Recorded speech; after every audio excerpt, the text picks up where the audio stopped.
First breaking news, the man accused of killing a Harris County Sheriff's deputy 2 years ago has pleaded guilty to murder. We've been following this case since the death of Deputy Darren Goforth in August of 2015. Good afternoon and thank you for joining us. I'm Keith Garvin. Hello, I'm Sarah Donchie. In the past hour, the widow of Deputy Goforth spoke about those big developments in the case of her husband's murder. Channel 2's Phil Archer is live downtown with what happened today. Phil? That's right. Miles pled guilty to a charge of capital murder in exchange for a sentence of life in prison without chance of parole. It was a plea bargain deal worked out in the last few days with the approval of Darren Goforth's family. Miles was sentenced after making a brief appearance here in a hearing today at 3 p.m. when he entered that guilty plea. It's the first time and only time he's admitted murdering Deputy Goforth at a Cypress gas station in August 2015. Witnesses said Miles walked up behind Goforth and emptied a pistol into his head.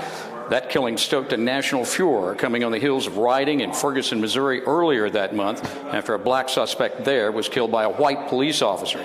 Prosecutors at the time alleged Miles shot Goforth simply because the deputy was in uniform. After his arrest, it was learned Shannon Miles has a long history of mental illness.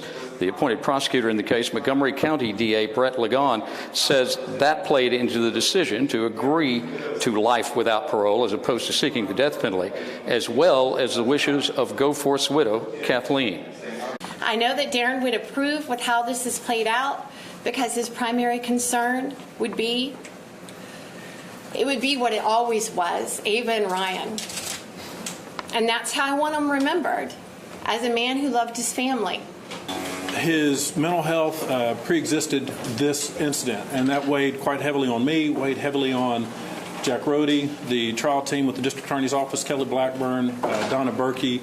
A pre-existing medical condition that wasn't a recent manifestation that came up just because of a criminal case obviously played into it.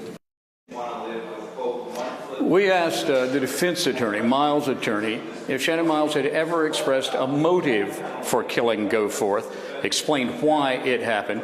Anthony Oso told us that Miles' mental state is fragile and that he has no memory of anything that happened that night. So it seems likely now that we will never understand or never ever know a reason for Darren Goforth's death if there is a reasonable explanation.